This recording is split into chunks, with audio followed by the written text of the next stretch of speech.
તો જય જવાન જય કિસાન। હેલો ખેડૂત મિત્રો, આપ જોઈ રહ્યા છો કૃષિને લગતા મહત્વના સમાચાર। અને ખેડૂત મિત્રો, આજે પાક ઉત્પાદનમાં ઉનાળુ ખેડનું મહત્વ વિશેની વાત કરીએ ત્યારે તો ખેડૂત મિત્રો, વાત કરીએ તો કે શિયાળુ પાકની કાપણી લગભગ પૂર્ણ થવાના આરે છે અને ખેડૂતો ઉનાળુ ખેતી કામમાં જોતરાઈ ગયા છે।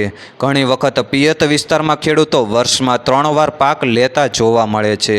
શિયાળુ, ઉનાળુ, ચોમાસું એમ 3 ઋતુ, પરંતુ તેમાં અનેક પ્રકારની ખેડ કરી વાવેતર કરતા પણ જોવા મળે છે। પરંતુ જો લાંબા સમય સુધી જો જમીનમાં ત્રણેય સિઝનમાં પાક લેવામાં આવે તો ધીમે ધીમે જમીનમાંથી ભૌતિક, રાસાયણિક અને જૈવિક બંધારણમાં ફેરફાર થાય છે અને જમીનની ફળદ્રુપતા પણ ઘટે છે, જેથી જમીનને આરામ આપવાની પણ જરૂર પડે છે। અને તેની સાથે સાથે જમીનને આરામ આપવાની સાથે સાથે જો જરૂરી ખેડ કરવામાં આવે તો ઘણા ફાયદા પણ થાય છે।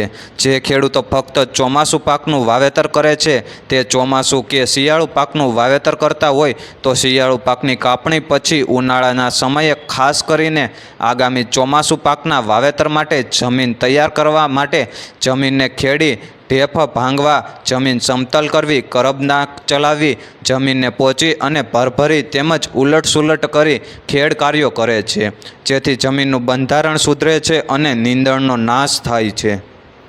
અને ત્યારબાદ તેમજ આગલા પાકના અવશેષો મૂળ, પાન, ડાળખા વગેરે જમીનમાં દટાઈ જવાથી જમીનમાં સેન્દ્રિય પદાર્થમાં વધારો કરે છે, જેથી જમીનનો ઓર્ગેનિક કાર્બન પણ વધે છે અને હાલના દિવસે ને દિવસે જમીનમાં ઓર્ગેનિક કાર્બનનું પ્રમાણ ઘટતું જાય છે।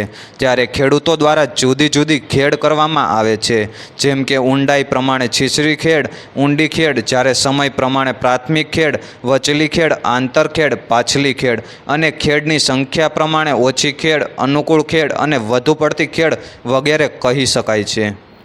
અને ખેડૂત મિત્રો, માહિતીના અંત સાથે માહિતી સારી લાગી હોય તો અન્ય ખેડૂત મિત્રોને પણ શેર કરજો।